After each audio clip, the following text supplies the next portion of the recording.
Hey, before we get started with the show, we want to let you guys know that this episode of the Comics Alternative is sponsored by Audible.com.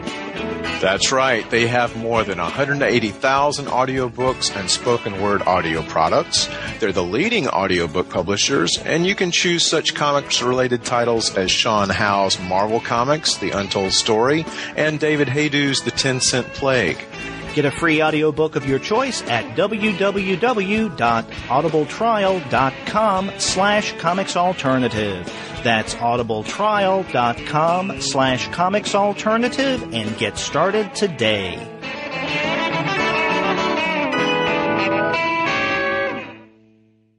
This is the Comics Alternative, episode 139, reviews of Mike's Place, Nimona, and Optic Nerve number 14.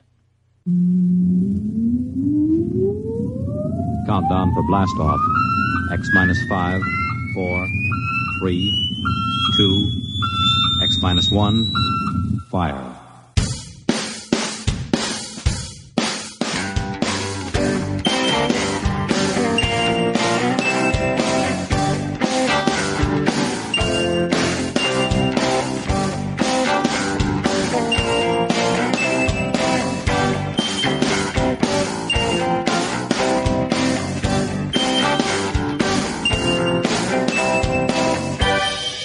Hello and welcome to another episode of the Comics Alternative. I'm Derek. And I'm Andy, and we're two guys with PhDs talking about comics. And on this week's episode, we're going to be discussing three new titles. First, we're going to be looking at Mike's Place, a true story of love, blues, and terror in Tel Aviv. After that, we're going to be discussing Nimona. And then finally, we're going to wrap up with Optic Nerve number 14. But before we get into our discussion of those titles, we want to let all of our listeners know that this episode of the Comics Alternative is brought to you by the good folks at Discount Comic Book Service. Go to their website, dcbservice.com, for all of your comics pre-ordering needs. There you'll find DC, Marvel, Image, and Dark Horse titles at 40% off of the cover price if you pre-order. For the other publishers, you'll find that those discounts can go from 20 to 35% off of the cover price.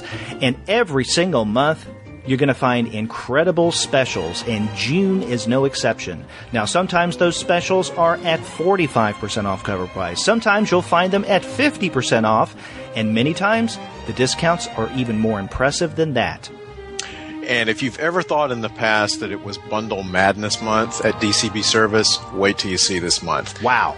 We have DC new series bundles. These are brand new series from DC. We have actually two of those.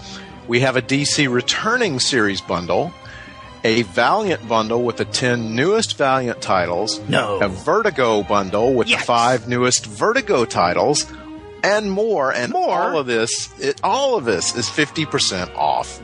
I can't believe that, Andy. Are you I sure? Can't believe it either. Are you reading that correctly? I had to refresh my browser just to make sure that I was not reading something that was not correct, but it's true. You know, it may sound that we're overly exaggerating things, that we're really too excited, but there's something about Discount Comic Book Service that really excites us. So we're not pretending here. We use it, and you should too. Go to the website, dcbservice.com. They'll take care of all of your comics pre-ordering needs and make you excited just as we are. And after you do get your comics there, please be sure to send them an email and tell them that the two excited guys with PhDs sent you. Yes, let them know. So, yeah, we do have fun. So, Andy, how have things been with you, my friend? Ooh, things have been crazy, but things have been good. The library is booming. Kids are going to be out of school soon, so we're getting summer reading club going, and it's on fire. So, when do classes up there end? Well, most of the kids have at least another week of school left, but we have already started summer reading club registration, and it's crazy. Huh? Because I asked because Zoe, my daughter, and she just finished up her sophomore year. Her last day of school was this past Friday. Oh, good for her. So now she's going to be a lazy butt for the first part of the summer. And I'm not going to comment on whether or not she was a lazy butt before, but that's another story. Okay. So, yeah, school has ended here in this part of Texas. And, you and I are also getting ready for another event of some sort. Actually, this is going to be a big event for us. You and I and also Andy Kunka, all three of us, are going to be at Heroes Con in a little less than 2 weeks now. That's right. And it will also be, as we've mentioned on the show, too, the first time that the three of us have ever been in the same place at the same time. So I hope Heroes Con does not explode or implode from that. Yeah, and of course, it'll be the first time that you and I get to meet in person. Mm-hmm. That's true. It's funny. We have been doing the podcast together, you helping out with things for a long time. I can't even remember your first episode, but it's been well over a year. Yeah, probably a year and a half. At least. Getting close to 2, I would think. And it's hard to wrap my brain around the fact that we've never met. Yeah. Physically, at least. That's right. Voice-wise, of course, we have. But that's right. So it's going to be a great opportunity, first and foremost, all three of us getting together, but also Andy Kunka and I meeting you in person for the first time. Yeah, I'm looking forward to that. And we hope that listeners who might be at Heroes Con would stop by our table and, say hi, introduce yourselves. Oh, yeah. We will have a table there. And by the way, if you're going to be in that area and you don't know about Heroes Con, then what's your problem? Get on over there, get your ticket. Heroes Con is June 19th through the 21st. We will be there all 3 days. We'll have a table. And in fact, I'm even having a table covering made specifically for the Comics Alternative. It has our logo and everything on it. Nice. So I should get that back in the next 5 days or so from the printer. So it won't look like we're just three guys who wandered in who decided to sit down at a table because we're tired of walking around. Right, three schmoes that just happened to waltz into the place and plop down. Exactly. So we'll be there. We'll be doing recordings. We'll be talking with creators, and I hope to be talking with people at the con, fans who walk by. So I really have no set plans on how we're going to be dealing with our various recordings. So, but whatever happens, happens, and I'm looking forward to it. Yeah, me too. So that's a big bit of news involving us at the Comics Alternative. Another bit of news I'd like to share is from a creator that we've spoken about in the past. Earlier this year, Kunka and I reviewed a few issues of Bullet Gal, and this is by Andres Bergen. He has a comic line, If Comics, and it's IF question mark, so I guess you should say If. Comics, COMMIX, and one of the titles that he publishes through If Comics is Bullet Gal, and Andy Kunka and I looked at the first several issues. Well, I heard from him this past week, and he said that the 1st of August, the final issue of Bullet Gal, issue number 12, will be coming out. So if you tried out Bullet Gal after Andy and I discussed it on the show, and if you didn't, I don't know why you didn't, because it's a great book. It's a great title. He's wrapping things up. You got to check this out. Then you have a chance to conclude your reading of the series with issue number 12 later this year. In fact, the 1st of August is when number 12 comes out. Also, around that same time, he has issue number 6 of another title that he puts out, Trista and Holt. So this is a somewhat similar title in that it's noir crime-based. Now, I have to say, I haven't read an issue of Trista and Holt yet, but Bullet Gal is definitely an offbeat noir crime-based series as well. So you have both Bullet Gal, number 12, and Trista and Holt, number 6, that'll be coming out the very first part of August. So check these things out. You can find Andres on the web. You can find him on Facebook. He's on Facebook all the time, in fact. That sounds like he's a busy guy. He's got a lot of stuff going on. Yeah, so Andres, congratulations for wrapping up Bullet Gal. Yes.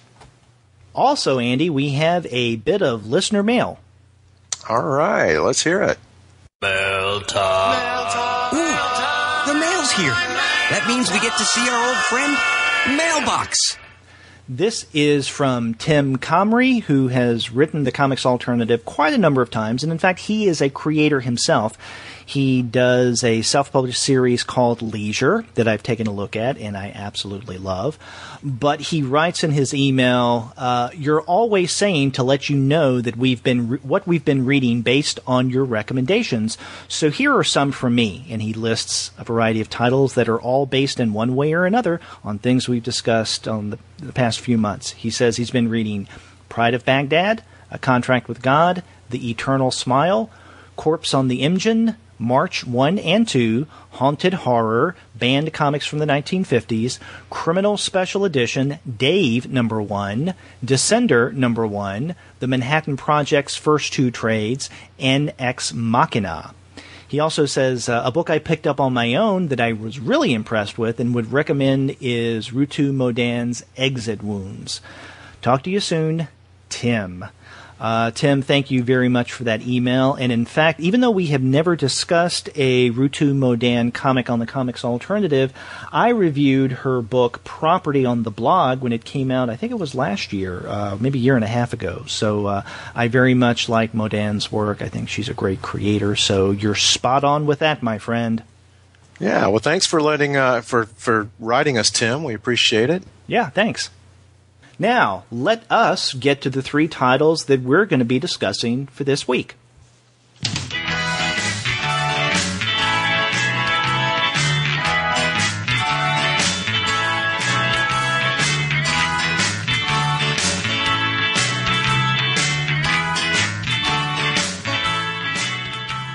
Now, the first one we want to look at is a new book that actually the pub date on this is June 9th. Right around the time that this episode comes out. And it's Mike's Place, a true story of love, blues, and terror in Tel Aviv, written by Jack Baxter and Joshua Faudem, with art by Koren Shadmi. And this is published through First Second. Andy, I think you and I both got a copy of these soon after the review copies became available. So, I'm familiar with this book now, having read it a couple of times. And, what are your thoughts on Mike's Place?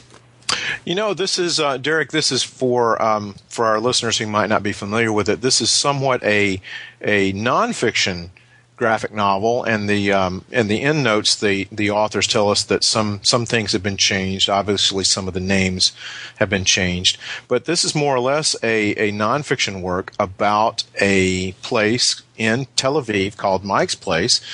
And as the story opens, we see Jack, who is an American filmmaker, and he's come to Israel to make a documentary about a famous Palestinian leader. Well, very early in the book, we find out that someone has already beat Jack to this documentary, and so he can't do that documentary. But he decides to do a different one about Mike's Place, a blues bar that doesn't allow talk of religion or politics. It's just a place where anybody of any faith or no faith can come to have a good time. While he's there, he meets a guy named Joshua and hires him to be his cameraman. Joshua also already works at Mike's Place. So that's how the story begins. Derek, what did you think about the setup? Well, I thought it was a great premise. Now that I think about it, maybe talking about it as a great premise is not the best way into this, because this is a true story, as the subtitle tells us, and so the premise is actually reality. But I think it's a great beginning for this kind of narrative, and I'm assuming that the way that Jack and Joshua wrote the book Mike's Place is fairly close to how things unfolded in reality through their experiences. That Jack did have, the occasion of going to Israel to do one kind of documentary film, then by chance falling upon Mike's Place, because the way we get the way things get going in the book is that Jack happens to be talking to someone who works at Mike's Place, and they say, "Hey, why don't you do a documentary about my bar?"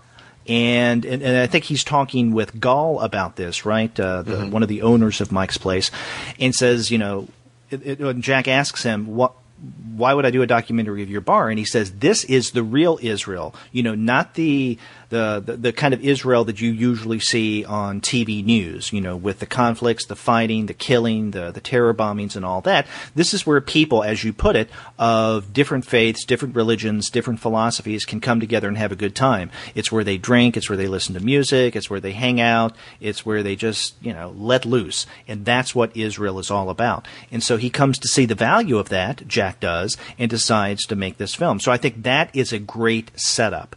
And so that propels us into the rest of this story, again, a true story, of what happens. Now, I'm not giving anything away here, but there is a major conflict, let's say, or an explosion, a terrorist bombing that takes place that basically defines the world of the people we see, the characters in Mike's Place. And I'm not giving anything away because if you look at the book's cover, if the dust jacket, you see a crowd of people enjoying themselves, and they look like they're at a bar because people have drinks in their hands, bottles and glasses and whatnot.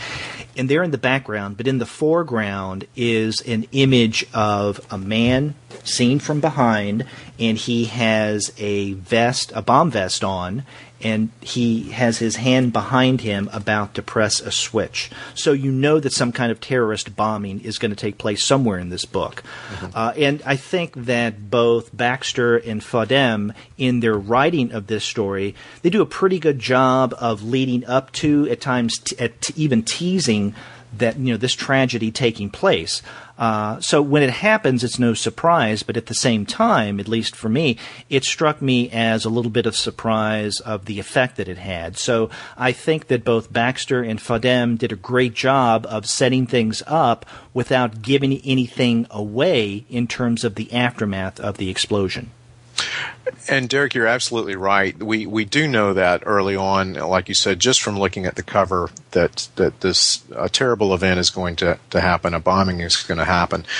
And when you know that type of thing going in, whether it's a graphic novel, a novel, a movie, usually you think that things are going to go in one of two directions. Either we're going to get a type of melodrama type of story where we get to know the characters and everything is somewhat manipulative to lead to the tragic event, or you have something that's more sophisticated. And here we have something that's more sophisticated. We do get to know a lot of the characters that are involved in this, but I never felt like I was getting to know these characters in a way that was going to manipulate me to elicit a huge amount of sympathy, although we do sympathize with them. I thought this was really, really well done. It's not manipulative at all. But one of the strengths the book has for me is how we deal with terrorism and how we deal with tragedy, and what do we do to move on from that point.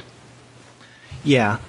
You're right to point out that we don't know any one of these characters in the book so well and so in depth that we feel that we're a little maybe too empathic toward them to where it manipulates the way we feel about the events that unfold in the book. But of the characters that we do know fairly well, they are, and rightly so, understandably so, Jack and Joshua, because Jack Baxter and Joshua Faudem, they're the writers of this book. So of course they're going to come at it from a perspective of from an informed perspective, right? Because they were the ones who lived out the story here. They're writers here. So we do see things, but I think that to their benefit, though, neither Baxter nor Faudem rely too much on either of the Jack or Joshua characters in the book. Now, I'm referring to the actual authors themselves by their last name, Baxter and Faudem, and the characters as Jack and Joshua, because I think it's easier to kind of understand the dynamics involved there. So we do get to see things through Jack and Joshua's perspective fairly frequently, but I think there's not a wholesale reliance on those two characters. In other words, the vast majority of the narrative isn't focalized exclusively through them, because we have a variety of other characters as well. So, for instance, there's Joshua's girlfriend, Sasha, and in fact the relationship between Joshua and Sasha is a subplot is one of the several subplots, I think, to Mike's Place. But we also get to see quite a bit of Gal, whom we've previously mentioned, and a little bit less, but still some of Gal's brother, Asaf. So together these guys own Mike's Place. And then there's Gal's girlfriend, Dominique, who is Jewish, but she's from France, and so she comes over to Israel. And we see a lot of that, just as Jack, as you mentioned, is a United States citizen who comes, in fact, he's non-Jewish, who comes over to Israel, and he even contemplates living there.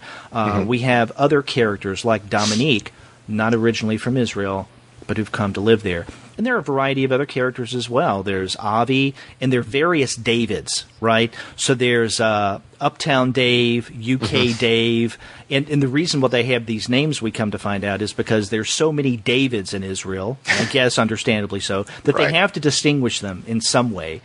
So I thought that was funny. So a lot of characters, and because there's so many characters, when I first started reading this book, Andy, I wondered if it was a little too fragmented.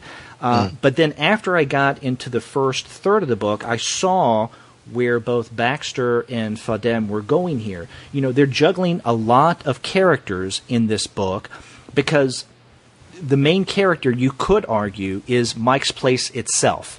Okay, that's a good point. So it's a location. So it's a location that's populated by a large group of people. So both Baxter and Faudem wanted to give many of the characters, if not equal treatment one with the other, then at least some treatment in the narrative. And so it's not unusual for you to read a page that's primarily through the eyes or focalized through, let's say, Jack, and then you turn the page or you look at the next page over, and it's another character that we have a little bit of his story or her story, and then you turn a page, and then you have a third character, so on and so forth. So there's a reason for this fragmentation, but it's a good kind of fragmentation. It shows the individual parts, just as we have the individual characters, but it's not so fragmented that things go flying off in different directions. There is a kind of cohesion to the various segments in this book, and that cohesion comes back to place, Mike's Place in particular. Yeah, I think you're right that there is that element of, you do have a lot of different characters going on, but you never feel like it is that's being manipulative, as I said before, or fragmented. One of the things that jumps out to me is Jack's fascination with the subject of Mike's Place. And again, early in the book, he's disappointed because he wanted to do a different subject for his documentary, and he's in Mike's Place. He finds out about it, and I kept asking myself, what is it that he sees here that is so compelling to him? And I think it's some of those things that we've already mentioned, Derek. It's those characters that are so amazing, and they have such a comfort level at Mike's Place. And I think that's one of the themes that the creators are exploring here, is everybody has a certain comfort level in and out of the bar. And we find this in some of the characters, such as Joshua's girlfriend, Sasha, is very uncomfortable living in Israel. She wants to get out of it. She's not happy being there. She always feels like she's threatened. She's in danger. But then there are other people like Dominic that you mentioned, who is actually French, and she feels very much at home there. She feels like this is part of who I am.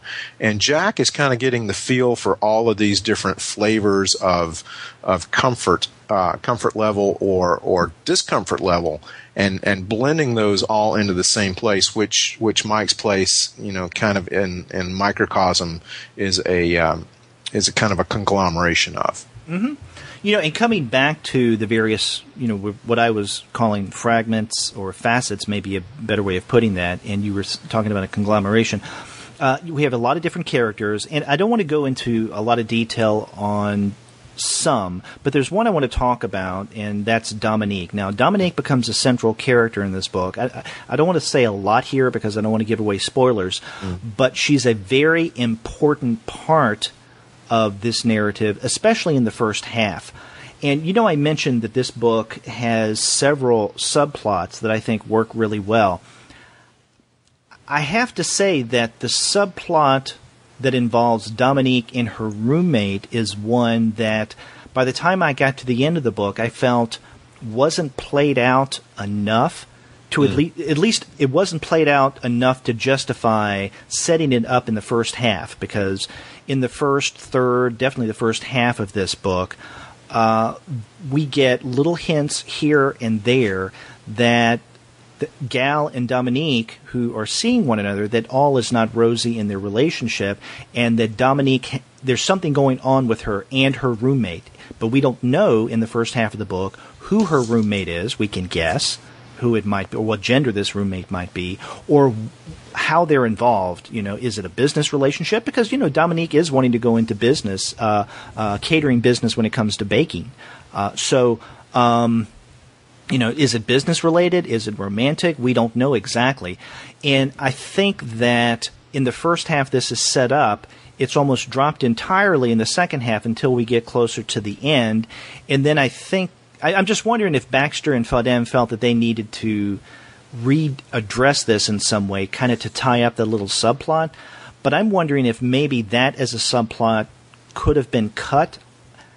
I don't want to suggest that, but I'm just speculating if maybe if you cut that subplot, Dominique and her roommate, would what we know of as Jack's Place and its cohesiveness still remain intact? And I think that it might. It certainly might. I mean, that was one of the questions that I had too when I was reading it. It wasn't a huge distraction for me, but it was just a bit of a, why is this? Why did they do this the way they did it? But again, there are a lot of characters in there, and some do get a little bit more page time than others, and I think that's one of them. But yeah, I do agree with you with that. Some of the characters who got quite a bit of page time, and we haven't even addressed these guys yet, the terrorists themselves. Now, one of them, and I think his name is Omar, we see more of him than the others. Okay, so there are, and again, this is not spoiler, I don't think.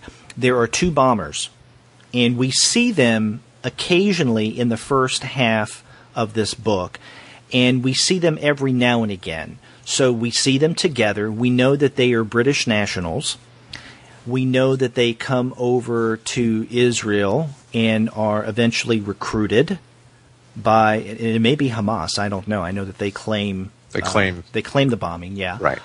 Which, a lot of people claim things like that. But let's just say that they're recruited by a guy who is associated with Hamas, and we see them briefly go through that indoctrination, very briefly. And then we see them together the night of the bombing, and one of them chooses to actually detonate his explosive device, and then Omar either doesn't or his device doesn't go off. And it's still unclear as to what happens there, okay?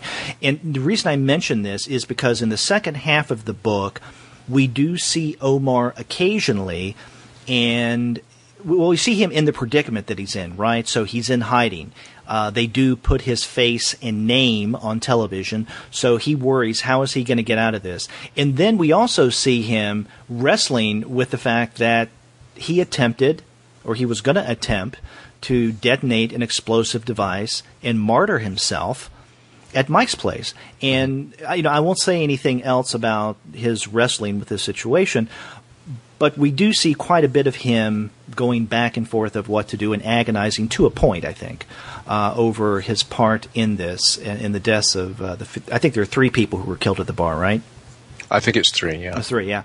So we do see a bit of the bombers themselves. Now, getting back to the fragmented part of this is, I guess if I had one criticism of this book, because I don't consider my comment about the Dominique subplot as a criticism, it's more of a speculation, but my one potential criticism for Mike's Place would be, why show events through the eyes of the terrorist? I think I know why Baxter and Faudem did that, but they say in the back of the book, in the epilogue, if you remember, that they're just speculating and trying to put pieces together themselves. In other words, fictionalizing, I guess we could call it, about the story of the terrorists, because they don't have many facts. And they're just trying to extrapolate from what little they know. So in a work that is supposedly based on reality, the story parts that deal with the terrorists seem to be the closest to fiction that we have. Well, that's a good point because, like you said, we don't know. We don't know exactly about those certain things. But I think again, this fits in with the creator's idea of Mike's Place, which is a place that has a lot of different people with a lot of different views and that see the world in a lot of different ways. And I think that Omar's story fits into this, that this is just one way that this character looks at the world. And even if it is a bit speculative, again, we don't have all of those facts, but the creators, have taken a certain amount of artistic license.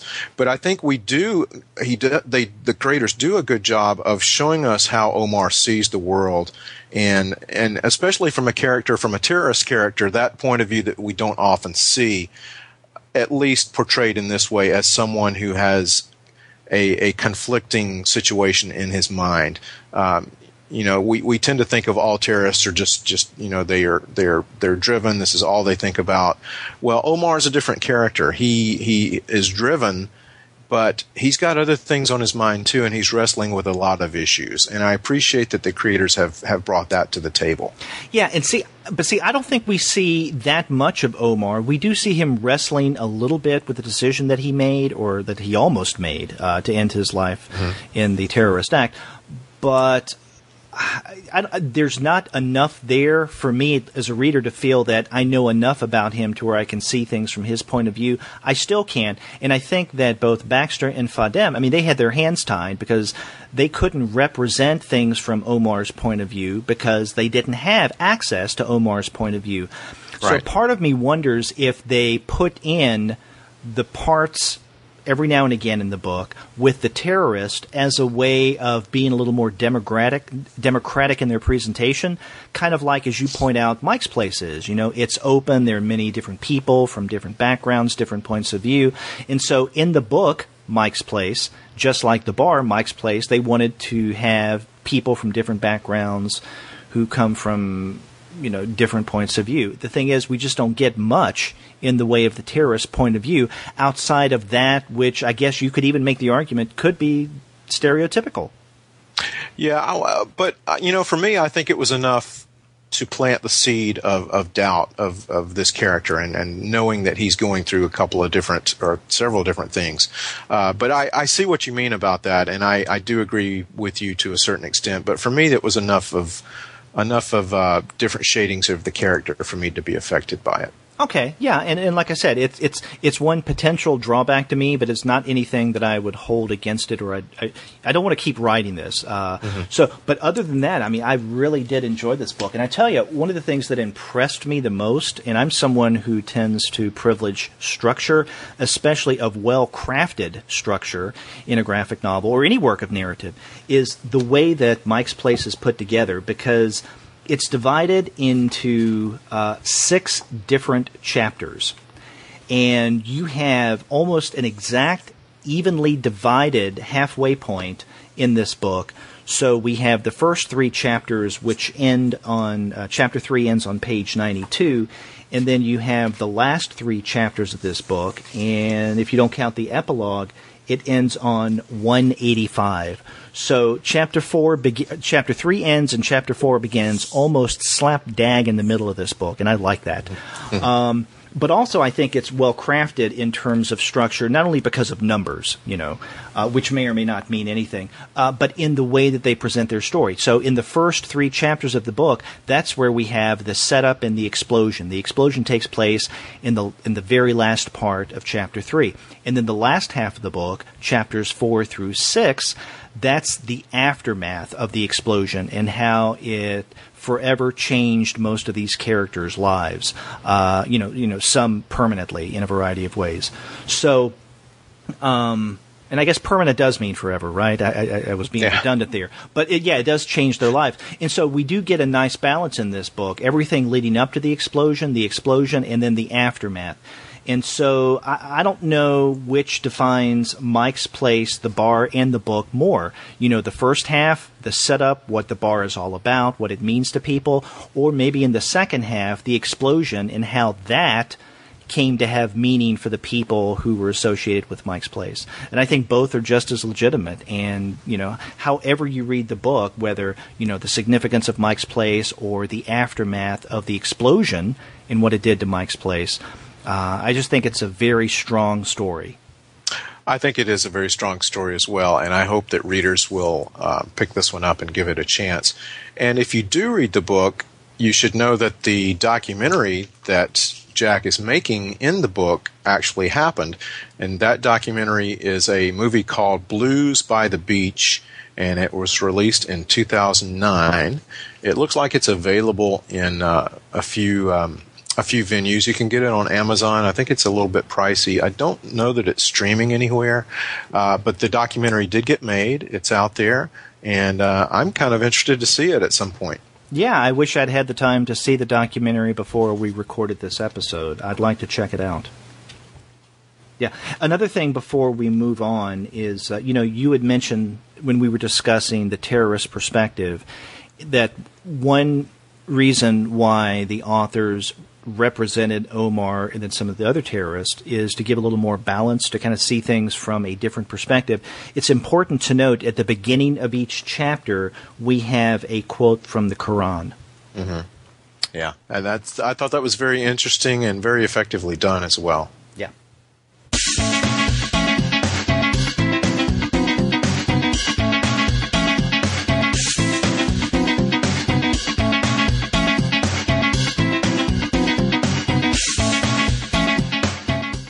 So, Andy, you want to move on to the next book we're looking at today? Yeah, let's do that. That is by Noelle Stevenson, Nimona. And this book came out last month, back in May. It started off as a webcomic, so if you want to see not the entire webcomic now, but at least a good portion of it, I think maybe up to Section 3, I can't remember where it ends. It's at gingerhaze.com. And I guess that Stevenson took the entire story off of her website because the book was coming out. Mm. You don't want to give away too much. Right. So she wants people to buy the book. So now we have out from HarperCollins a nice, sturdy, I think, paperback edition of Nimona. So... we've talked about Noelle Stevenson before on the podcast. A few weeks ago, Andy Kunka and I reviewed the first trade of Lumberjanes, which she does with a couple of other creators. And, for the most part, we like that book. I thought it is a really good all-age comic. Andy, what are your thoughts on Nimona? Well, it's funny because I also read Lumberjanes about a couple of weeks ago, and I really, really liked it. I thought it was really, really well done. A good kind of a mashup of a lot of different things. I mean, it's part Adventure Time, it's part Indiana Jones, it's part lots of different things. So I really didn't know if Nimona was going to be quite like that or something completely different. And I guess we should say that Lumberjanes is a Stevenson was not the only creator involved with that. Right. But in Nimona, it's all her work. She wrote it and illustrated it herself. And the setup for Nimona is this young woman who arrives at the abode of Baxter Blackheart, the biggest name in supervillainy, and she wants to be his sidekick. Well, Blackheart has no need of a sidekick. He's evil enough on his own. And Blackheart's nemesis is King Goldenloin. He's not a king. He's a sir, though. Oh, I thought he was a king at the beginning of it. No. Okay, well, my mistake. Well, Sir Goldenloin. Ambrosius Goldenloin. Ambrosius Goldenloin, at that, is his nemesis. And Goldenloin and Blackheart have a history. They have a backstory, which I'm not going to go into. And reluctantly, Blackheart decides to take Nimona on as his sidekick. Now, he has a certain villainous rules that she must follow, and he has a certain structure to how he does things. And Nimona's just kind of a fly-by-the-seat-of-your-pants type of person.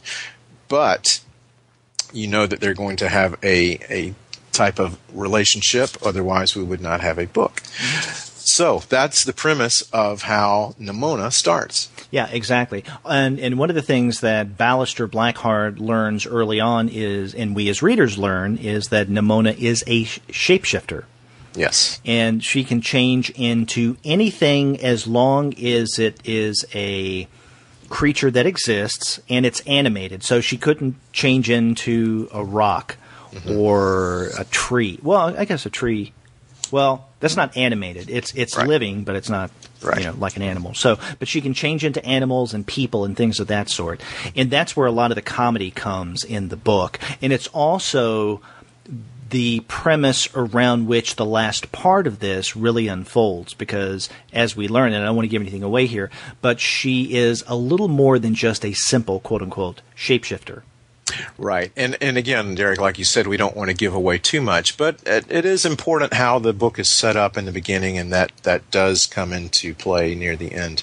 And that was pretty well done. Yeah.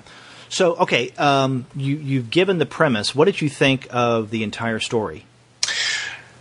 I had some reservations early on, and I'll tell you about that in just a moment. But overall, I really liked the book, but I think that readers who come to the book with a certain expectation may have a different, may come away with it with a different viewpoint. The thing that concerned me is Nimona, the book, not the character, starts off with its own set of rules, and then it seems to break them.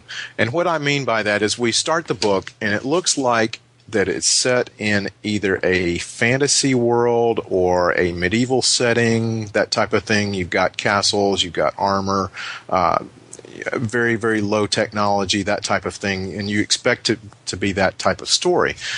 Then suddenly a lot of technology is introduced. You see television broadcasts. You see lots of technology being integrated into the story that just kind of comes at you out of left field. You aren't prepared for it because you read these first several pages, and that's not the type of story that you're getting.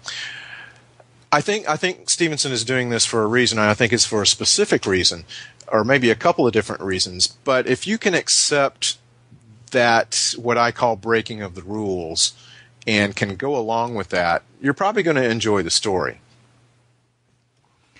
Yeah, and I want to follow up on what you said about setting up the rules or establishing some kind of premise and then changing things as you go along. Now, I have no problem with an artist defining his or her own domain and doing things the way that they want to do. But you're right. I did feel that in reading this book, things were changing in a way that seemed very noticeable. It's almost like the narrative ground was shifting under my feet. And I don't know if this is the case because I did not read the original webcomic as it was coming out. And by the way, when you were talking just now, I did check her website, which is gingerhaze.com. And I was right that you only have the first 3 chapters of Nimona, the webcomic, that's available right now. Mm-hmm. Now, again, not having the experience of having read this as it was coming out, I can't tell you if this was indeed the case or not. But in reading the book, I got the sense that this was a first-time creator who was doing something new, and she was learning the craft as she was going along. Now, I think that this may be the first comic that Noelle Stevenson has ever done. I know she did some fan writing under the name of Ginger Haze before this, thus the name of her website, gingerhaze.com, where you can find at least part of the Nimona webcomic. But I think this is her first title that she really did commit to. Now she's got Lumberjanes. It was recently announced that she's going to be doing some writing for both Thor and also Runaways. So if Nimona is indeed her first title, then what we have here is an example of a young new artist learning her craft. And you can see that not only in the storytelling, but also in the art. I noticed a very discernible difference in the quality of art in the first, let's say, 3 chapters compared to halfway through the book. Even the use of color.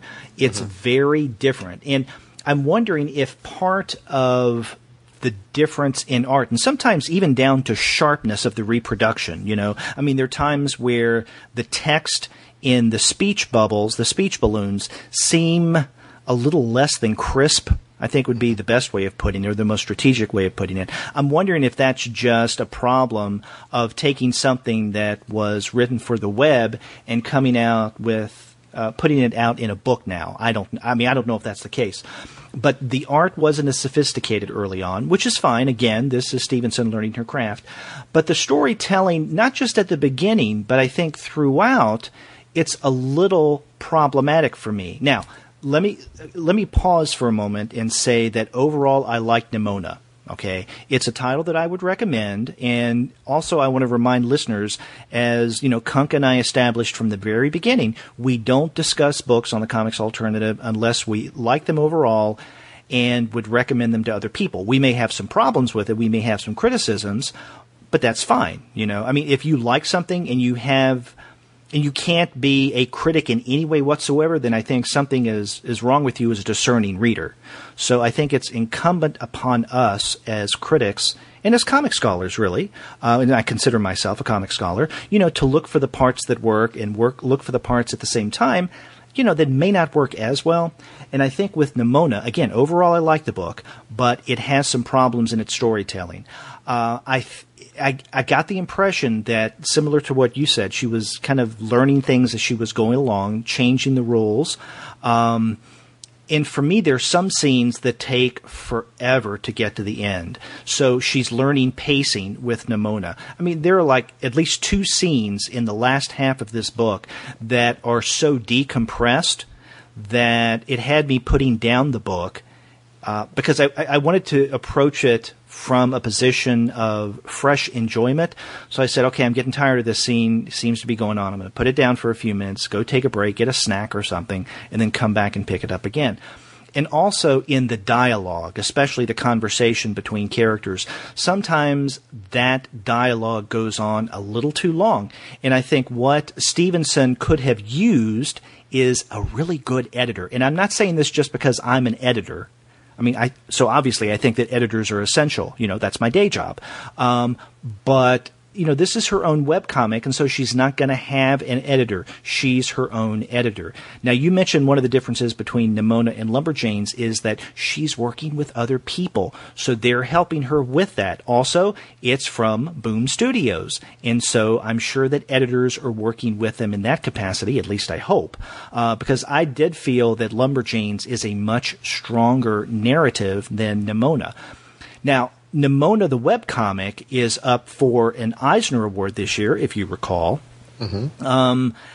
You know, personally, I don't think it stacks up to some of the other contenders that are there. But, you know, Nimona has a large and devoted following, and you can see this by going to the webcomic page and all of the comments underneath. Yeah, this does have a huge following, and I'm really not surprised with the success of Lumberjanes, and I you know, very much expect this to be a success too. And I think it is a good story. I think it's good art. I think that Stevenson is definitely a creator to watch. But like you said, Derek, I think there are some things in here that you know, and I'm not saying there's anything wrong with her being a young creator. There's, you know, nothing wrong with that, and I don't mean to critique the book based on just her being a young creator, because there are a lot of young creators that do a lot of great work, and she's one of them. I agree that there are some problems in establishing character and what she's trying to do in a lot of these situations where some of these scenes go on too long. I know that she's trying to establish character and relationship, and some of that does go on a bit longer than it probably needs to. But, you know, one of the things that this reminded me of too, especially in as you mentioned, the differing art styles, I wanted to bring up one thing. There's one of the first, maybe the first time that Nimona does shape-shifting, and it's on page 9, and it's rendered in one of the few black and white panels that we have. And then if you turn to the latter half of the book where she gets into shape-shifting a lot more, the art is much more sophisticated, much more detailed. Again, I think this is just part of her growth as an artist.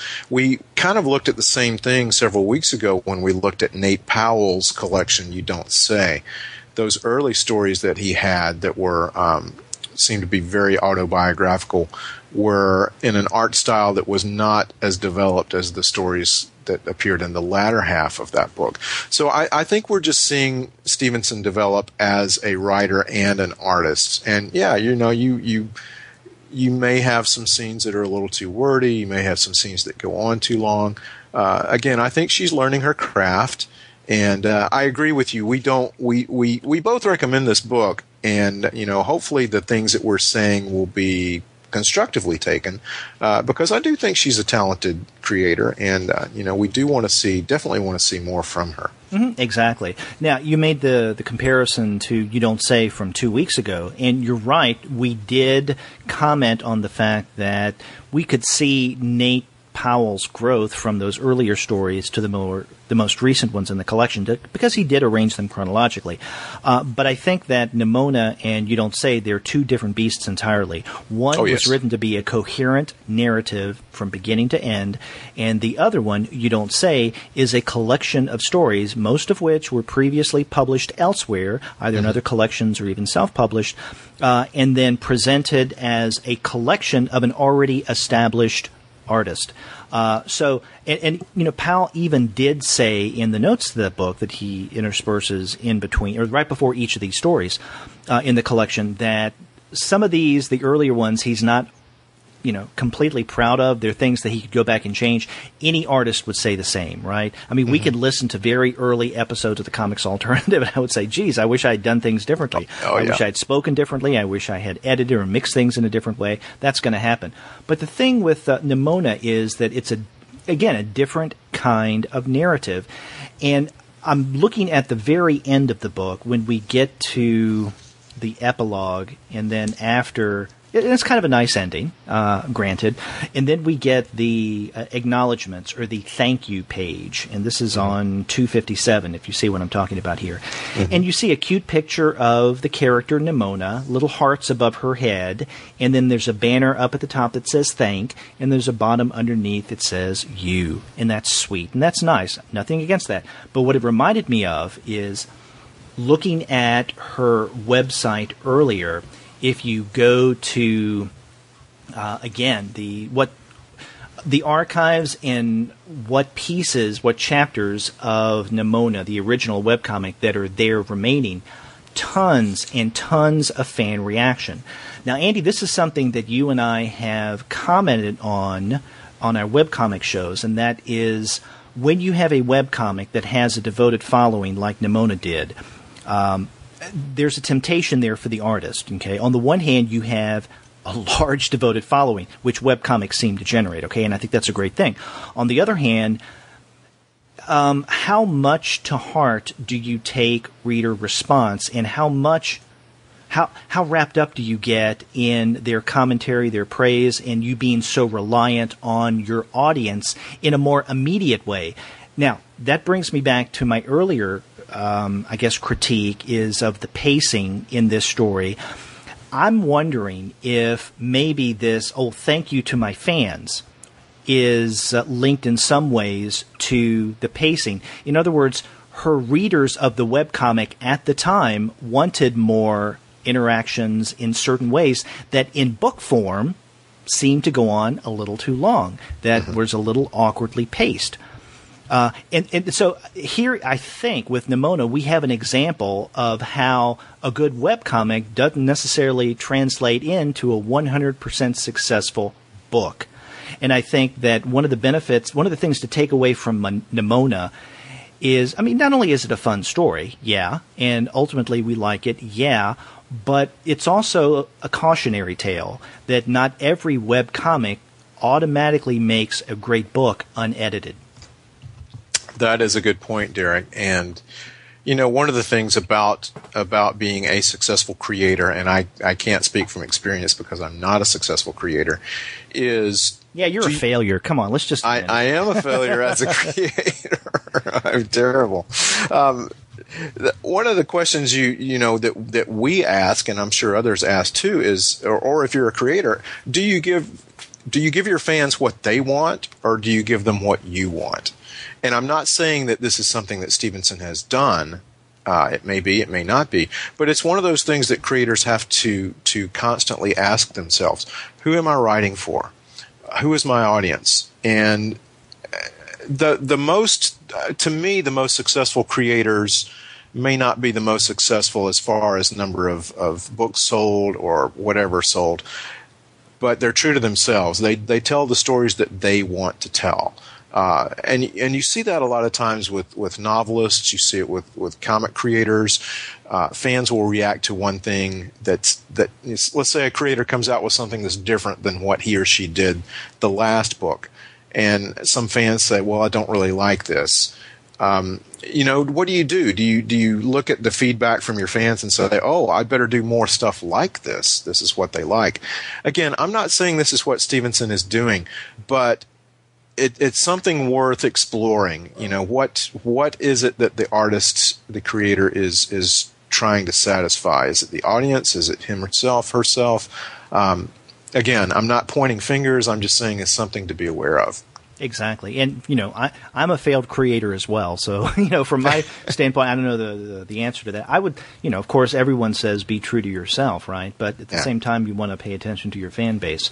But, for whatever reason, even though Nimona is a fun book, it's not without its issues, let's say.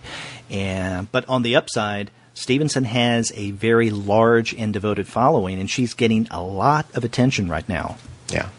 And two, to get into the story a little bit more, I think that the character of Nimona is really, really well done. She's especially early on, she's very impulsive, she's very immature, but we find out that perhaps there's more to her than she's letting on. But I think one of the overall things that Stevenson is trying to do, and I think this she does pretty well, and I think this may be one of the keys to mixing the fantasy world and the technology, is she's really saying a lot about our society. It's largely a social commentary, and I think it's largely a satire too. And when you have a satire, you are able to break some of those rules that normally you can't break. You can expose some of those sacred cows. And I think that's probably some of what she's doing here. And for me, a large part of that worked. Yeah, I'm glad you pointed out Nimona as a character, because we've primarily been talking about Nimona as a book, a webcomic, and now a webcomic made into a book, really, probably unedited. But I think that she's a very strong character. She's definitely interesting, and I think it's the characters like Nimona that really get Stevenson her audience base, right? Because we find very similar characters in Lumberjanes. I don't know, though. To me, the main character in Nimona is not Nimona, but Baxter Blackheart. I think that Stevenson does a much better job of getting into and fleshing out Blackheart than she does the character of Nimona. And this is really interesting. I guess it was a few weeks ago I was driving home from work and listening to NPR, All Things Considered, and there was an interview with Noelle Stevenson on the show. It was kind of one of these, near the end of the hour arts clips, right? And so it wasn't a very long interview, but the way that they set up that interview was Noelle Stevenson as a female working in comics. Now, that wasn't the only topic of conversation, women in the comics industry, gender representation in comics and all that, but that was a good part of the conversation. So I find it curious now, having read Nimona, that to me at least, more empathy was placed and more complexity was placed in the character of Baxter Blackheart than in the female character whose name is the book. Well, I think definitely Nimona is an important catalyst in getting into what makes Blackheart tick. I still think it's her story, but again, you're right. I mean, we learn an awful lot about him, and it could have been called Blackheart because it is. I think his story is very, very important. But of course, without her, we would not get into what makes him him. And another thing that she does a really good job of is kind of turning the tables on what is good, what is evil, the choices we make in life, and how sometimes they're forced upon us, and how we want to break out of those, and how difficult that may be. Oh, exactly. Now, there's one scene in particular where Baxter Blackheart and Ambrosius Goldenloin are fighting, and we learn that Goldenloin is willing to do certain underhanded things that Blackheart is not willing to do, and Blackheart even tells him, and I'm the one who's supposed to be the villain here? Mm-hmm. So what does this say about Ambrosius Goldenloin, whose very name suggests something heroic, right? Mm-hmm. But again, want to get back to who this story is about. I do feel that this is primarily Ballister Blackheart's story, but this is by far not the only example of a narrative where the title bears the name of someone who arguably is not the main character. Mm-hmm. So it could be Ballister Blackheart's story, which I feel it's more so than Nimona's, but Nimona is an important component. See, I think that Nimona as a character is a main ingredient through which or by which Ballister Blackheart is transformed. So it's his story, but the ingredient or the component that causes him to become what he eventually does, and this includes his relationship with Goldenloin, as we learn at the very end, is all because of Nimona. Well, you make a good point. I would argue with it just a bit. I do think it's a very, very strong. It's very, very Blackheart centric book. But again, her presence in the book, without her presence in the book, there would be no story, or it would be a completely different story. But I think there's enough of her, and again, we don't learn everything about her. I think there are still some questions unanswered, and it might be interesting to see if we ever see any more of Nimona. Mm-hmm. But I do think it is her story. Yeah. Okay. Well. So we'll agree to disagree on that. That's right. We can disagree. And you're right in pointing out that Stevenson did leave open the door for more Nimona later on. And if we do have more stories with Nimona in it, I hope that Stevenson will bring back the character Dr. Meredith Blitzmeyer. Yes, she was my favorite character. Yeah. And that was the science person, So you mentioned early on that there was a strong fantasy element, and then it became a little more technical, scientific in the last half. And that's where Dr. Blitzmeyer. And plus, I do have to say one of the best things I like about Nimona is the names that Stevenson comes up with. Mm-hmm. Yeah, those are really clever.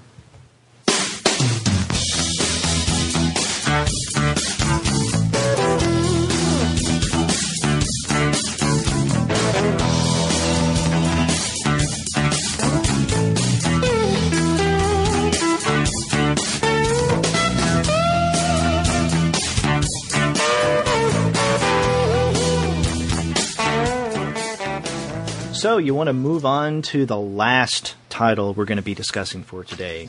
Yeah, let's do. This is Optic Nerve issue 14, which just last month came out from Drawn and Quarterly. And this is, of course, from the creator Adrian Tomine. And it has been about a year and a half since we had issue 13, and we actually reviewed that on the Comics Alternative. And then before issue 13, it was about a year and a half before that we had issue 12 of Optic Nerve. So this is not a title that comes out on a regular basis. And if you actually go back and look at the publication dates of at least this incarnation of Optic Nerve, they don't come out that frequently. I think the very first issue from Drawn and Quarterly came out in April of 95. Issue number 2 came out in November of 95. Then in August of 96, you had issue number 3, so on and so forth. Okay. Now, there was an earlier manifestation of Optic Nerve as a mini-comic that Tomine published on his own, and those were eventually collected in a book called 33 Stories. So you can get the complete mini-comic Optic Nerve, but if you want to start reading Optic Nerve in a much more polished way when he's published by Drawn and Quarterly, those issues begin back in August of 1995. So we're only on the 14th issue, but in my book, they could take even longer to come out because Tomine's one of my favorites, much like Seth, someone we talked about recently. And if I have to wait 2 or more years for another installment of Optic Nerve, just as I have to wait another 2 or more years for Palookaville, I'll wait. And Derek, it's interesting too, just like Palookaville was actually my first exposure to Seth's work, Optic Nerve 14 is my first exposure to Adrian Tomine's work. Really? So you had not read any Adrian Tomine, any Optic Nerve before this? I had not read any Optic Nerve. You know, when I first was getting back into comics, I saw that at the comic shop and I flipped through it. And, you know, one of the things I thought was, and I don't remember if it was 12 or 13 or whatever I saw, I thought, why would I pick this up right now? Because clearly I'm on the 12th or 13th issue. It wouldn't make sense. So that kept me from picking it up.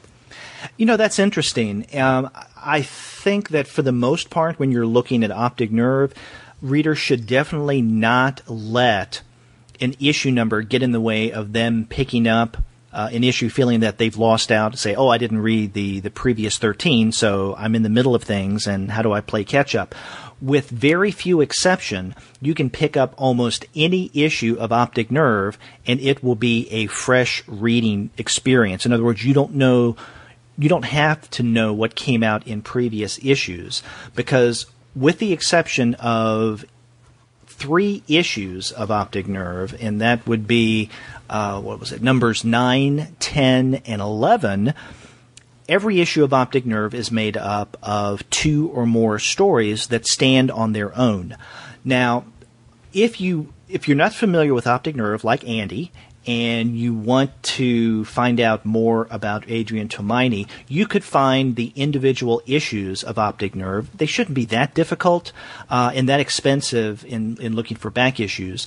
But you can find the first 4 issues of Drawn and Quarterly's Optic Nerve collected in the book Sleepwalker and Other Stories. And then issues 5 through 8 are collected in the book Summer Blonde. Issues 9, 10, and 11, the ones that I referred to earlier as not made up of individual short stories, those are a longer novel-length work that was eventually published, I think, in 2009 as Shortcomings. And then after that, we have issues 12, 13, and 14. And we should point out that in October of this year, the book Killing and Dying will be coming out through Drawn and Quarterly, and I would assume that this collects issues 12, 13, and 14 of Optic Nerve. So even though you may not be able to find or you may not have read a single issue of Optic Nerve, you can definitely go and to a bookstore, go on Amazon. Of course, if you go to Amazon, make sure that you purchase through our website because we have an associate count. So that's right. With them. That's right. We make a few cents every time you purchase through the Comics Alternative links that we provide. But you can go there and find his books, Sleepwalker and Other Stories, Summer Blonde, and Shortcomings, and then soon, Killing and Dying. So, yeah, I would reiterate that, Derek, what you said about, if you're not familiar with the work, as I was not before picking up issue 14, go ahead and pick it up because I did not feel like I had missed out on anything, that I got to, I guess we can say there are 2 main stories in this issue, and then there are 2 other smaller stories, I guess you might call them. Yeah, I want to start talking about the innards of Optic Nerve number 14. You mentioned that there are 2 main stories, and you're right. There is Killing and Dying, and then the second one is called Intruders.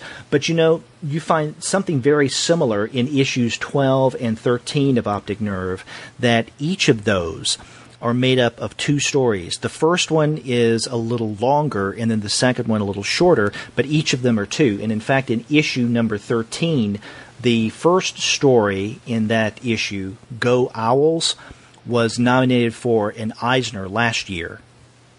It didn't win, but in my book it should have. As much as I love Gilbert Hernandez, I do think that Go Owls should have gotten the Eisner last year. But so Optic Nerve number 14 is set up very similar to the previous 2 issues. So of the 2 stories in Optic Nerve 14, which one spoke to you the most? Oh, that's a tough one because in some ways they share some similarities, and in other ways they are very, very different. I think they both affected me equally. Maybe the second story, Intruders, had a bigger effect on me, but we should probably talk about the first story first. Well, there's no law that says we can't talk about the second one first. Well, we couldn't, yeah. I think I'd like to talk about the first one first, Okay. Killing and Dying. And the setup for Killing and Dying, and this is the longer of the two stories. This is about a 14-year-old girl named Jessie. And Jessie tells her parents that she wants to do stand-up comedy. And the dad is very, very resistant. He's very reluctant to have her do this. And you should know also that Jessie stutters. So that probably is part of the reasons why he's a little bit reluctant to have her do it. But her mom is very, very supportive. So that's pretty much the premise of the first part of the story, Killing and Dying. And we watch and see how Jessie develops as a comedian. And some changes occur through the life of this family. And we learn how Jessie goes through those changes. And I don't know if we want to give away the spoiler about what happens to one of the family members. That is embedded in the title, Killing and Dying. Right. Yeah. But basically it's a look at Jessie and how she handles these changes that she's going through and wanting to be a stand-up comedian and her parents' support or lack of support. Yeah, exactly. I think you did a really good job of laying down the premise of the story, Killing and Dying. And to me, this is I say to me because I'm well familiar with about everything that Tomine's written, and to me, this is a typical Adrian Tomine story because one of the things that I think he does brilliantly, is to take the common, the everyday, and he transforms it in such a way that it makes it really special. But he uses the ordinary in a way that doesn't it doesn't come across as exceptional, right? Because we'd like to think that in telling a story, you take something that everyone can relate to, and there's the danger there of making the basis of your narrative ordinary, and that if you did take the out of the ordinary, you would treat it in such a way as to make it special, to stand out, okay? With Tomine, what he does in Killing and Dying is he takes an unusual situation that not everyone goes through, and it's in the last half of that title, the dying part. He takes something, but it's almost like something that's normal. It's like something that's ordinary, and in a way it is, but what it means to the family, it isn't, we come to find out. But he treats it in such a low-key way that he doesn't inflate it in a way that would draw attention to himself or into the story. And so I think that that's brilliant, the way that he takes real life, both something that we commonly, everyone can commonly empathize with, and even those parts that are a little unusual that most or many people may not experience. And he treats it in a way as almost a matter of fact. I said low-key earlier, maybe that's a better way of putting it, but he does it in a way that makes a very impactful story. And you find the same thing with Intruders, and even in the other stories in the previous 2 volumes and otherwise in Optic Nerve. Yeah, and Derek, I also like the term that you use, low-key, for that. It is low-key, but it's something that we can all understand when we read this story. And whether we're a parent or even if we're not a parent, most of us probably listening to this podcast have all been teenagers at the time. We've been there. We've either been on one side or another of this situation. And early on in this story, Killing and Dying, again, Jessie makes her wishes known that she wants to do stand-up comedy. And the mom is very encouraging. She's really, really glad to see her daughter excited. But the dad says, I think we could be just a little more selective about which of her whims we choose to encourage. And we also learned that Jessie has gone through other phases before. There's certain things that she wants to do and she got excited about and she let those go. We all have done that as kids and sometimes as adults too. But again, it's something that we can latch onto. We've all been there, either on one side or the other of it. So it's something that we understand. Tomine doesn't have to really explain a lot because we're instantly into the story. We understand. Right, and with many of his characters, they're not entirely likable, but they're not people that you would dislike. Like the father in Killing and Dying.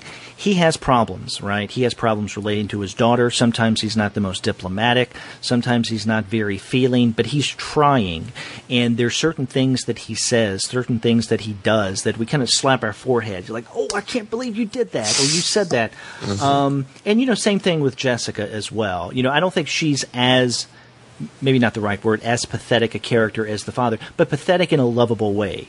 I mentioned earlier a story that was nominated for the Eisner last year in issue 13, Go Owls. The main male character in that story is also someone who's a little pathetic. In fact, you could probably use the word loser and be pretty spot on. But he was someone that you couldn't help but like at least somewhat, even though you were laughing at him because he's a little ridiculous. So I think that's another one of the Tomine's strengths, is he gives us characters that even when we see them as kind of sad and pathetic, we can't help but identify with them in some way.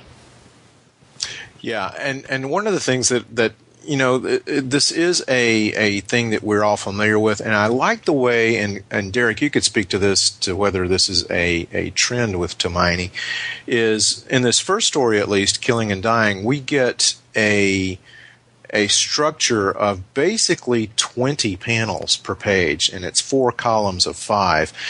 And the way that he puts this together is we see a lot of the same characters in very, very similar situations. There's not an awful lot of movement going on. And I think this kind of speaks to the ordinariness of what we have. And again, you mentioned low-key, just very unexceptional parts of our lives, because so much of our lives are that. And I think that works really, really well. And the thing that I want to point out that really is a departure from this and is really interesting is Jessie basically has 2 events where she's doing stand-up comedy. And in each of these events, we get, sometimes it's other comedians too. We see them on stage, and we see them doing their bit, and we don't see the audience's reaction. Tomine just writes it in text. For instance, there's a comedian on stage, and he says a joke, and then the next panel is just the word laughter. And then he goes on to the next joke, and it says laughter with a few ohs and things like that. So it's interesting that we don't get the audience's visual reaction, but we get their reaction through text, which allows us to kind of, again, put ourselves into that place. It's something that we've all experienced before. We've heard people trying to be funny. Either they are or they aren't, and it's what level of funny or unfunny that they are.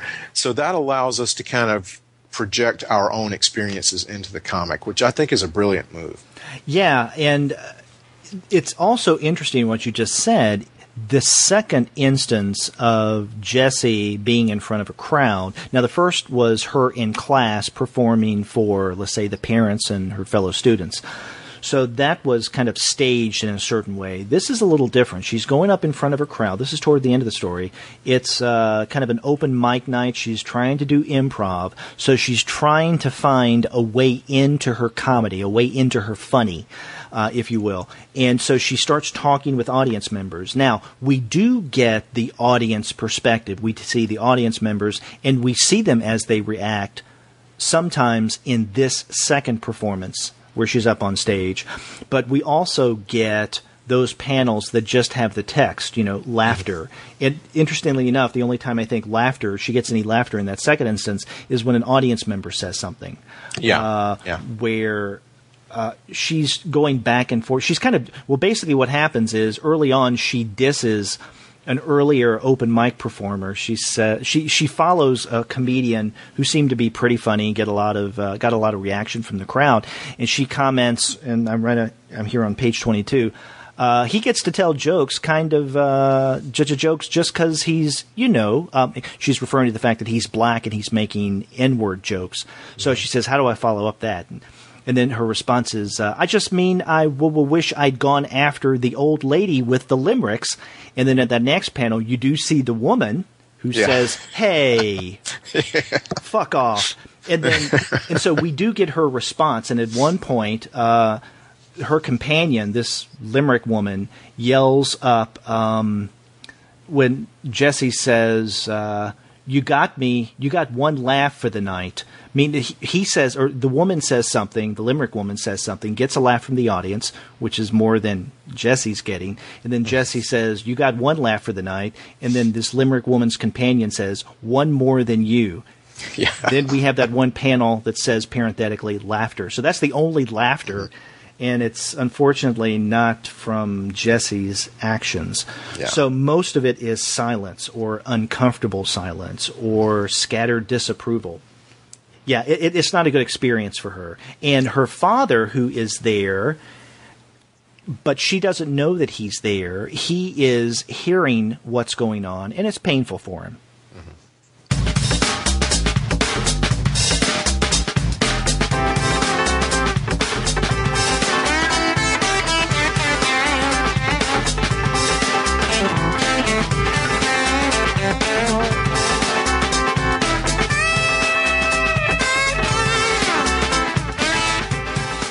Yeah, and again, this is done so well, the moments of our lives. And again, Jesse has moments of triumph and moments of not so much triumph. And again, I like the way Tomine plays with his titles. You can get multiple meanings from both killing and dying, because they're, if you go on stage, you could say, I killed it, or I killed him out there. And there's different ways that you can die. You can die on stage, and of course the other way too. But Intruders is also the same way. You can have a certain play on words. I like the way he does that. I suspect that that's kind of his MO. Okay, well, let's talk a little bit about Intruders. How would you set up Intruders? Okay, Intruders, again, has some common themes, but it's a very different story. It's about a guy, a young man, maybe not so young, that returns to an apartment that he used to rent, and he just kind of wants to revisit that part of his life. And it's sort of the opposite of Killing and Dying in that we don't really know much about this guy, not as much as we know about Jessie and her parents. And the art is a bit looser too. We'll get to that in just a moment. But anyway, this guy meets a young woman who used to actually house sit for him and his girlfriend at the time. She actually still has the keys to the apartment, and so she gives them to him. And he decides he's just going to kind of take a look around the apartment and see what's changed. And so this guy is an intruder, and I won't get into some of the things that he finds and some of the things that find him. But it's a very, very interesting look at, again, something that it may not be common in that we all don't do that, but how many of us don't want to go back to a place that we lived and just kind of look around and just see what has changed? I think you were being kind with the protagonist in Intruders. I think it's pretty damn creepy. It is pretty creepy. but the initial setup, or the initial wish, I mean I'd like to go to some of the places I'd lived before. I probably wouldn't take the keys and open it up and run the risk of somebody catching me there, cooking your meal in someone else's apartment. Yeah, I don't think I'd go quite that far, but I'm sure that's something that we've all at least thought about.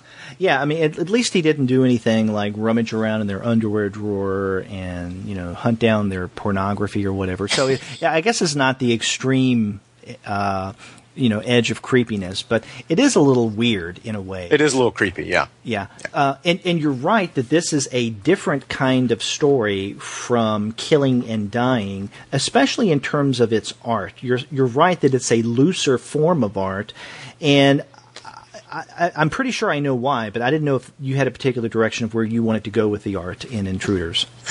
One of the things that struck me about it was, and I don't think we've mentioned that the first story, Killing and Dying, is in color, although there are a lot of kind of drab backgrounds to Killing and Dying, mostly like a little shades of tan in the background.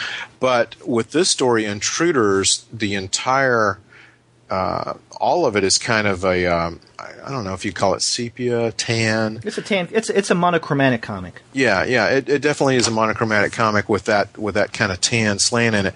For me, again, that goes back to what we were talking about, low key. But I would say that Intruders is not really low key, but it's downright drab in the way that the art is not the art itself, but the way that the color is presented. So, we talked about it being kind of a common, everyday, ordinary experience that the characters in Killing and Dying have. This is a little bit more dank, a little bit more depressing, and I think that's part of the reason why the art is a little bit looser. It's not a nice story. It's not a clean. I don't want to say structured. That's not the right word, but it's not a very neat story. Yeah, and getting back to the art, I think that with Killing and Dying, you have an art style with Tomine that I think you'll find in a lot, if not most of, or almost all of his other comics, at least drawn in Quarterly Optic Nerve, and that is something that is kind of a clean line style. And it's very different from the art that you get in Intruders. And for me, I think maybe the key to this difference in style is on the title page. At the very bottom, it says, for Yoshihiro Tatsumi. Okay.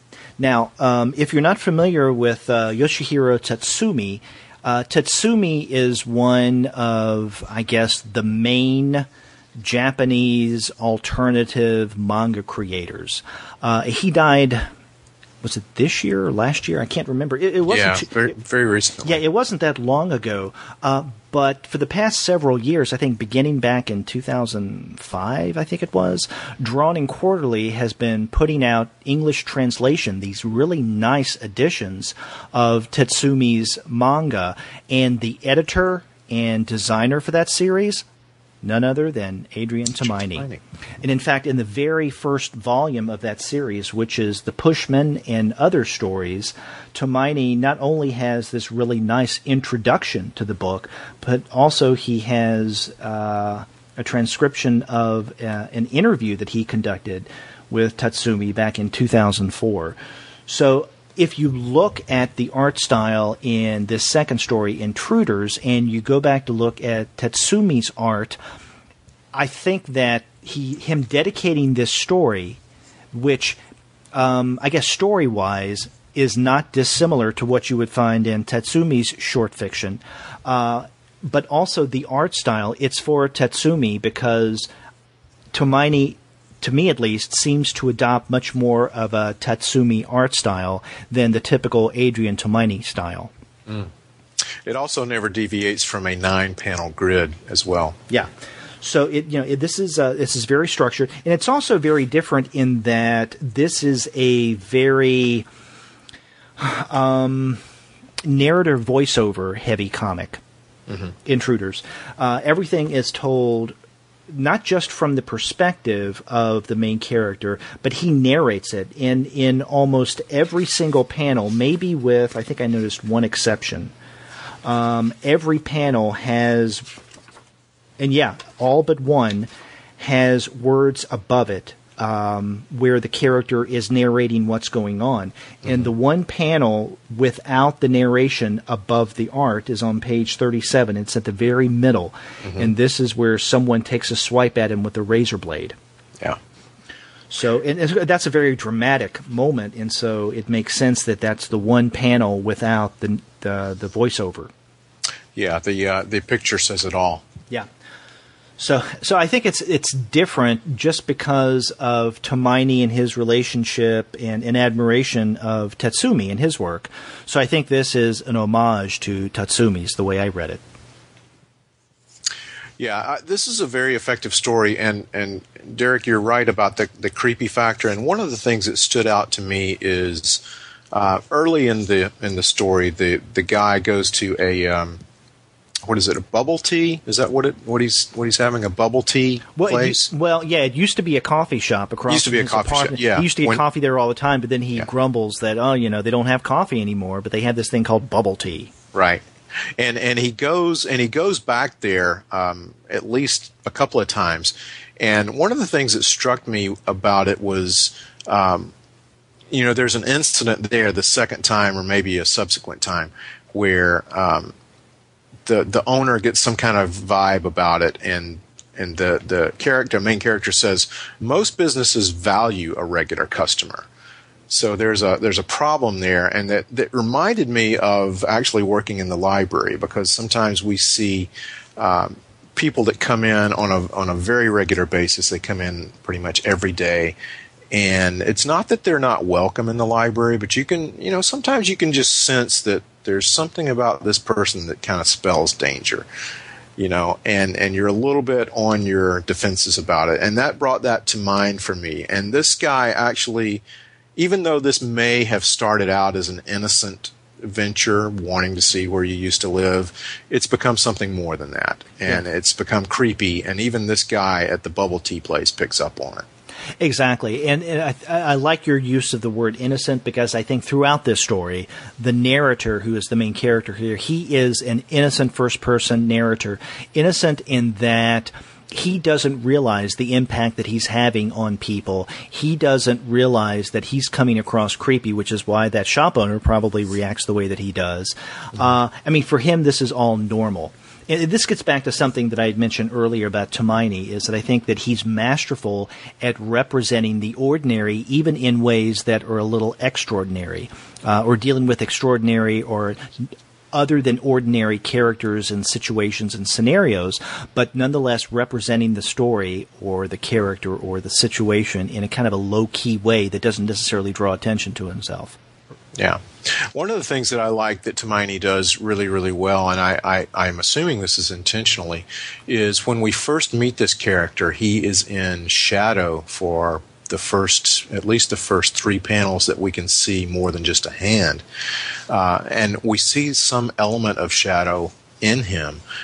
But there is a certain scene that's kind of unexpected that you alluded to it earlier, Derek, when we talked about the one panel that does not have narration. That scene is the only time where he does not appear in shadow, and it's because the other person in that element of the story is in dark colors. So I thought that was a really, really effective way that he did that. And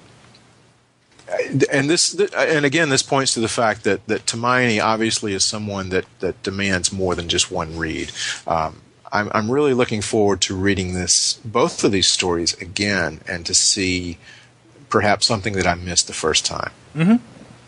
Now, another part of Optic Nerve number 14 we haven't even touched upon yet, and this is kind of, I guess some people would consider this minor or kind of an afterthought comic. I don't at all. And this is the very last strip that we get, and this is on the inside of the back cover. Mm-hmm. And it is an autobiographical comic, I guess we can assume, and it's titled, I guess this is the title, 2014 Brooklyn, or it's the closest thing we're going to get to the title. And here we have, so this is a 20-panel comic, and the gist of this, it's about Tomine not being on social networks, not being on Twitter, not being on Facebook, because it starts off with, he looks like he's in some kind of bookstore, and a guy comes up and says, "Did you see that?" And then there's a name that is crossed through. "Gave you a shout out on Twitter? She used some of your art for her header image and said your drawing of her in the New Yorker was a teenage dream fulfilled." And then Tomine's response is, "Really? Oh, wow, that's nice." And the guy says, "So why didn't you respond? You could have at least retweeted and said thanks." And then Tomine says, "Yeah, I'm not actually on Twitter. I'm kind of morally opposed to all that stuff." And then this guy says, "Well, her 2 million followers aren't." Tomine laughs. To each his own, right? And then the guy gets angry. "Made you look kind of like a dick, actually." And, Andy, without you having read any other Optic Nerve, you wouldn't know this, but in issues 12 and then 13 of Optic Nerve, he has similar short autobiographic pieces. In number 13, he's dealing with, in fact, this is takes place winter of 2012, and he's over his drawing board, and he's really pissed off because some Bristol board that he bought is not working out for him in his art. He said his inks are running as if he were writing on toilet paper. And he goes into an art store where he gets all of his supplies, and the guy says, hey, have you tried using a Cintiq? There's a bit of a learning curve, but it's really quite amazing. And Tomine gets a little upset. It says, hey, I come in here because I make comics the old-fashioned way on paper, and you're trying to sell me on this new technology? And then he goes into a bookstore, and the woman says, we don't have a book that he's looking for. She says, but why don't you go on Amazon and order it? And he said, you just easily, lead me to online shopping. And he realizes that, again, he's a man out of time when it comes to technology. And then in Optic Nerve number 12, he has similar stories, and the gist of this piece in Optic Nerve 12 takes place early 2012. It's upon the publication of his latest floppy, as he calls it, of Optic Nerve. And his friends are telling him, why don't you go the route of the graphic novel? Because every other artist is coming out with graphic novels. They're not doing the individual comic book issues anymore. And then Tomine, he starts to obsess about this. He says even the word floppy is demeaning, that what they call comics now. And he feels like he's one of these last holdouts, and he's kind of proud of it. But then a little later, he's listening to National Public Radio, and I'm assuming that this actually happened, there was an interview with Dan Klaus who says, no one wants to sell some floppy thing that, gets all bent on the shelf. No bookstores want to carry it because the profit margin is so low. Everybody hates them. So I just felt like, why continue with this? And you see Adrian Tomine put his head down on his drafting board. He feels defeated. So I'm mentioning this because these are short comics that to some readers may seem disposable, right? Mm-hmm. But I think that they would make a great autobiographical, longer story to see Tomine writing about his life, and in a very self-deprecating way. These are very funny stories where Tomine is poking fun at himself and sees himself as the kind of weird, problematic, old fogey kind of characters that he writes about in his fiction. Yeah, I really enjoyed that little. It's just a one-page comic, like you said, on the back of it, but it was a lot of fun, and I like the self-deprecating humor. It really, really works well, and I would love to see those collected into something larger. And Derek, I do have to point out that very first panel where the guys where Tomine is in the comic, or not the comic shop, but the bookstore, and the guy says, "Hey, did you see that?" And it's blacked out. Gave you a shout out on Twitter. You can actually see that name if you look closely. Who is that? It's a famous name. Who is it? Should I say it? Sure. Yeah, I don't know. Looks like Lena Dunham. And excuse my ignorance, who's Lena Dunham? She's a movie director. She made Girls, and she made another movie called Tiny Furniture.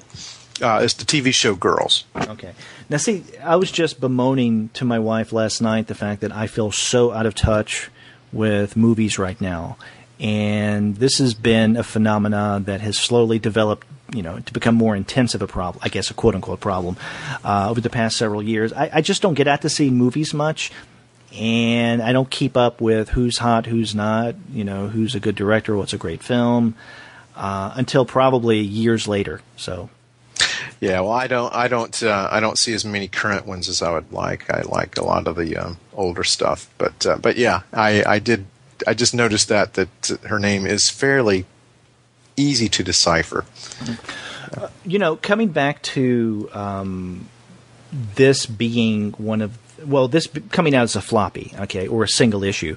I've said this before on the podcast. I mean, I am very, very thankful that Optic Nerve continues to come out as an individual comic book. And yeah, I may have to wait about a year and a half for the next issue, but it's well worth the wait. And Tomine seems to be one of these last holdouts. We don't find others, right? I mean, Dan Klaus no longer does individual issues of 8-Ball. Chris Ware, I know that he's one of Tomine's heroes, doesn't do these individual shorter issues of the, Acme. Seth, unfortunately, doesn't do individual issues of Palookaville. Chester Brown doesn't do individual issues of Yummy Fur, so on and so forth. So we don't get these anymore, but we continue to get them through Drone and Quarterly. Yeah, and you know what's interesting? I was just looking, and Tomine's not really an old guy at all. I mean, he's in his early 40s, very early 40s. And so for him to most people in his age range, or maybe not most people, but a lot of them are on social media. Perhaps some of the comics creators that are around his age are, getting with the technology, but he apparently is not. So it's interesting. Yeah, and I think it's a platform that is not dead yet. And one of the reasons why I say this is not just through wish fulfillment. I want there to be more single issues, but a couple things, and both of them I think are Fantagraphics related. Remember last week we pointed out that Hip Hop Family Tree is going to be not a yearly book that is based on a webcomic, but is now going to be, through Fantagraphics, a single issue ongoing and a monthly at that. So I think that's Fantagraphics' very first monthly. So that's a good sign. And also, if you remember back last year, Kunka and I interviewed Gilbert Hernandez, and even though he didn't know exactly the route it would take, he did insinuate that the graphic novel annual form of Love and Rockets may change. Yeah, that's interesting, and we had discussed a little bit about Hip Hop Family Tree coming out as a comic, which is a bit surprising. And we've had this discussion before about people like me that don't buy that many single issues but wait for the trade, and of course the economic situation of if you don't buy a lot of the single copies, it may not end up as a trade. So it's really interesting to see some of these things happening in the world right now. Yeah, but I think with single issues coming out from some publishers, let's say like Dark Horse or Image especially, it's a whole different game than single issues coming out from publishers like Fantagraphics or Drawn in Quarterly and others in their ilk, let's say. Yeah. I think you could put, Conundrum, if they did single issues, you'd put them in that category as well, even though they don't do single issues. But it's a whole other matter. So that's why I'm glad that we still have Optic Nerve, and we may have Love and Rockets coming back as a serial. Now, not monthly, but we can hope, I think. And Derek, before we leave this, one of the I had a couple other thoughts about Optic Nerve, especially the first two stories that both of these stories seem to be dealing with isolation or possibly even alienation, especially in the second story. But both of these stories seem to be saying that somehow you have to get past what's going on in your life and you have to move forward. And I think it's two different ways of looking at the same topic. And, we mentioned again some of the similarities between these stories, but the differences.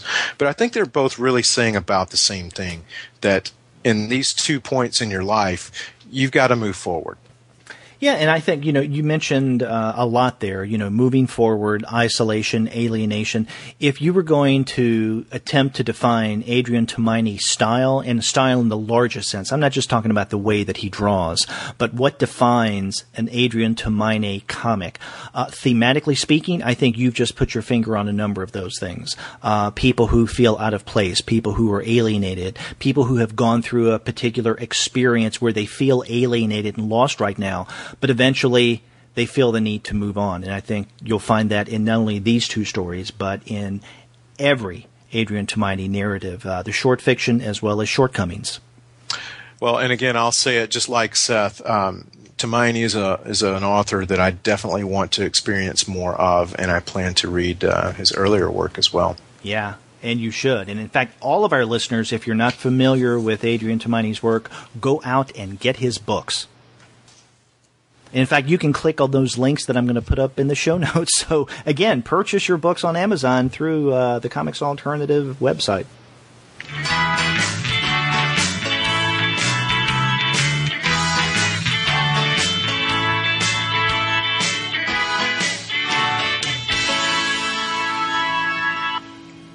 So whether those books be Optic Nerve number 14 or Mike's Place, A True Story of Love, Blues, and Terror in Tel Aviv, or Nimona, You can get them by clicking on links on our website.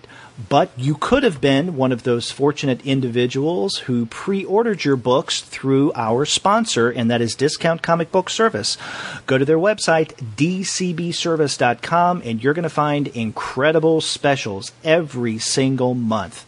You can't go wrong. It's a great place to get your funny books. And after you do get your comics there, get in touch with us and let us know the kind of things you're going to be reading. If you go to our website, you'll find a tab on the right-hand side of your browser that says Send Voicemail. Click on that, and from the comfort of your own desktop or mobile device, you can send us a message through the wonders of SpeakPipe. It's just that simple. Or you can call us the old-fashioned way. Our phone number is 415-3-COMICS. That's 415-326-6427. That's right. And if you want to find out the latest news to the blog and the podcast, you can connect with us on Twitter. We are at #2 guys with PhDs, and we appreciate all those people who retweet our tweets and favor our tweets. That's right. And if you want to email us, we're 2guys@comicsalternative.com. You can contact me directly at Derek@comicsalternative.com. And Andy? You can contact me at Wolverton@comicsalternative.com. You can also find us on Facebook, on Tumblr, on Instagram, and on Google+. You can subscribe to the podcast through iTunes. You can stream us on Stitcher. You can also find us on TuneIn. And you can find, as always, every single one of our episodes, as well as our growing list of reviews and comics-related commentary on our website, and that is comicsalternative.com. That's right. We want you to be able to get in touch with us a lot of different ways. That's right. Let us hear from you. Until then, I'm Derek. And I'm Andy. We'll see you later.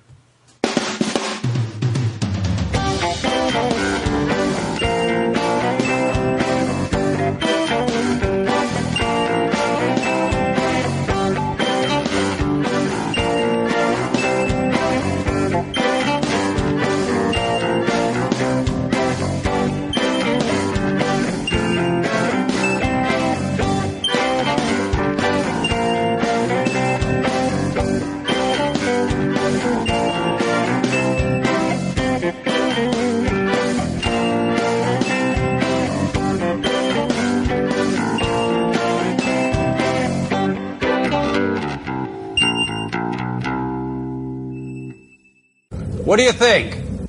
It stinks.